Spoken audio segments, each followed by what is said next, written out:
Nó ta giờ cái nhất tao nói chuyện mấy đứa thì nó chỉ của thay vì cái cái món mà của về đầu tiên không có mà giá của cái món mà số tiền của nó là số tiền của thay vì giá của số tiền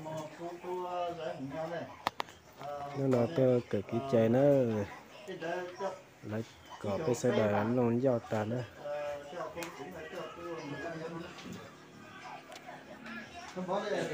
nó cho nó tôi kẹt trò từ các mô của đi lại nè cho biển phong tôi kẹt nè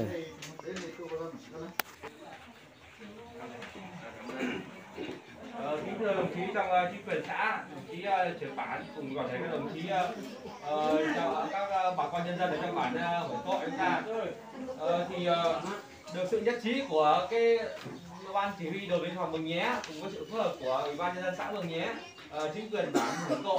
Hôm nay chúng tôi là cán bộ chiến sĩ cán bộ đồn biên phòng Mường Nhé xuống bản Hủy Cọ chúng ta để tuyên truyền cho bà con nhân dân về cách phòng chống dịch bệnh Covid-19. Hiện nay thì cái dịch bệnh này đang diễn biến rất phức tạp đấy, và nó bùng phát trong thời gian gần đây.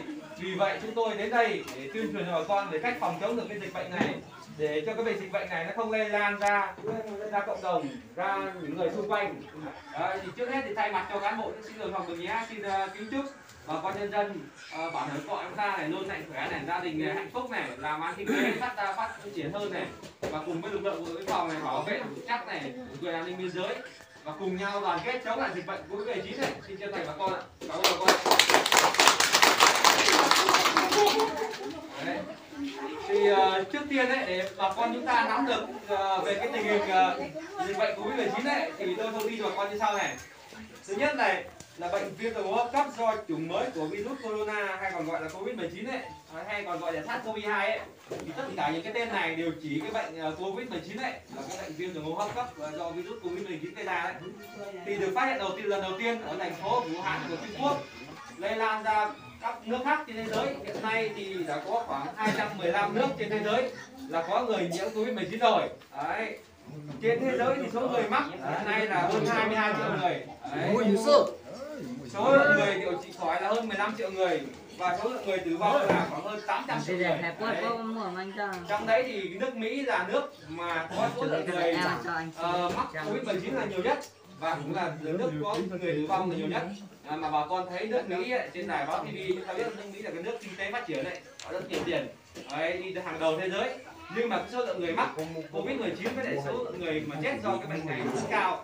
Vì vậy bà con chúng ta phải nên thấy rằng cái bệnh Covid-19 này ấy, thì nó không trừ một ai cả. Tất cả người giàu, người nghèo, người già, người trẻ thì đều có khả năng bị mắc cái bệnh Covid-19 này. Đấy. Đến những chiều ngày hôm qua ấy, thì số lượng người mắc Covid-19 ở Việt Nam hiện nay là 1022 người. Đấy. Số lượng người mà đã chữa khỏi là 588 người, và số lượng người tử vong là lên đến 27 người đã tử vong do cái bệnh này rồi. Đấy, vì vậy bà con không được lơ là về cái phòng chống dịch bệnh này. Cái bệnh này hiện tại bây giờ nó đang bùng phát rất mạnh mẽ ở một số tỉnh ở dưới xuôi như là Đà Nẵng này, Thành phố Hồ Chí Minh này, Hà Nội này, Hải Dương này. Đấy là một số tỉnh mà có những người mắc Covid-19 rất nhiều.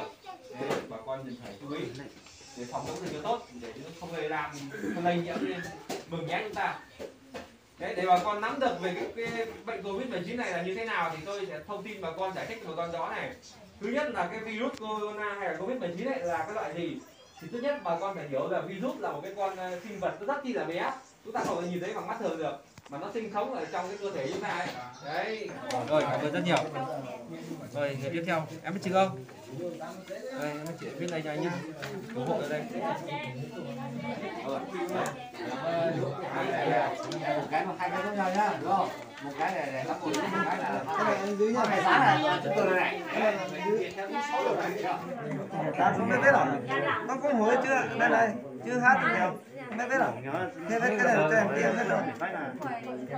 Không phải biết rồi. Đúng là hơi chứ. Chúng ta nhau đang gì lại đó. Ta ngủ nhau đấy, chúng ta ngủ nhau. mất ta cái này của mày nhá. Được, bài con là chưa biết, không biết viết à? Tên gì nhỉ? Tên gì chứ mà từ từ. Tên gì? đây đó chữ số là gì nhá